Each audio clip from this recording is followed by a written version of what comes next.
Di umano'y nakiusap pa rin ang TV5 sa ABS-CBN na ipagpatuloy ang airing ng mga programang ASAP at FPJ Batang Quiapo sa Kapatid Network.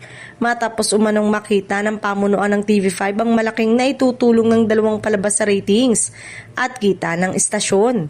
Ayon sa mga ulat, kabilang umanong naturang show sa mga programang may pinakamalakas na hatak sa manonood at advertisers ng network.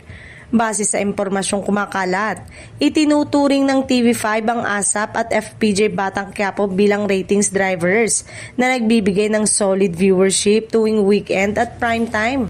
Dahil dito, hiniling ng TV5 na manatili ang nasabing mga programa bilang bahagi ng kanilang regular na lineup upang mapanatili ang momentum ng kanilang audience share.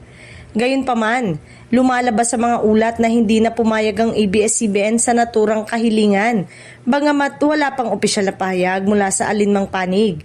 Sinasabing ang desisyong ito ay bahagi ng mas malawak na pagrepaso ng ABS-CBN sa direksyon ng kanilang mga programa, distribusyon at mga umiiral na partnership sa Free TV.